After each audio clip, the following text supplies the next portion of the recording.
1000 დღიან ომში ისრაელის ხალხმა ჯარისკაცებმა მთელ მსოფლიოს აჩვენეს.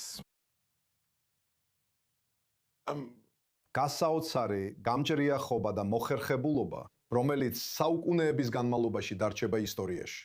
ლიდერობამ ვერ გაამართლა. პრემიერ-მინისტრ ბენიამინ ნეთანიაჰუს მიერ გამოწვეული დაყოფა გაგრძელდა 7 ოქტომბრამდე და ირანთან ომებამდე. თქვენ ისრაელის ხალხს დღეს გეუბნებით. მესმის თქვენი იმედგაცრუება, თქვენი შეშფოთება, თქვენი ტკივილი. მაგრამ ასიეთ თავები. ესე არ უნდა იყოს. აქ უკეთესი დღეები იქნება. ჩვენ შეგვიძლია დავაბრუნოთ უსაფრთხოება ისრაელში. შეიძლება საკუთარ თავს გკითხოთ, რას გააკეთებდით სხვანაირად? ჩემი პასუხია, ყველაფერს. დიპლომატიურად, ჩემი ავტორიტეტი ისტორიის ყველაზე კეთილგანწყობილი აშშ-ის პრეზიდენტის მიმართ მე ჩემს დიპლომატიურ კაპიტალს გამოვიყენებდი მხოლოდ ისრაელის სახელმწიფოს სასარგებლოდ.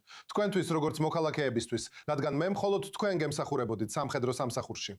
მე დააბრუნდები სწრაფი და გადამწყვეტი ომების დოქტრინაზე, ნეთანიაჰუს ხანგრძლივი დამღლელი ომების დოქტრინის საპირისპიროდ, რომლებმაც ეკონომიკა და საზოგადოება დააცლია. მე განვაახლებდი დიპლომატიურს.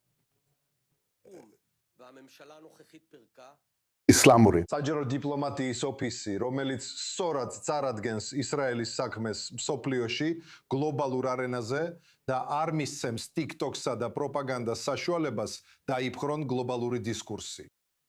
მე შევწყვეტი დაფინანსებას გაწვევის თავიდან არიდებისთვის და დავეხმარებოდი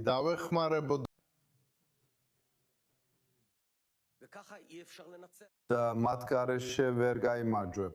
და ირანის ბოროტების ღერძის წინააღმდეგ დაუბრუნდებოდი 8 ფეხას დოქტრინაზე, რომელიც ჩვენ დავიწყეთ მთავრობაში ჩემი ხელმძღვანელობით. ერთი მხრივ ირანისთვის ბირთვული იარაღის შექმნის აღკვეთა, ხოლო მეორე მხრივ ირანის რეჟიმის დაშლა სამხედრო, დიპლომატიური და ეკონომიკური ბერკეტებით. ეს ყველაფერი მოხდება. ირანის რეჟიმის დასამხობა და ათვლა დაიწყება მაშინვე, როგორც კი ისრაელში ხელმძღვანელობა შეიცვლება.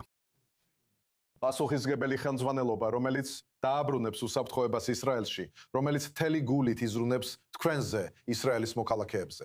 ღმერთის დახმარებით აქ უკეთესი დღეები იქნება. მე 12 არხის კითხვა.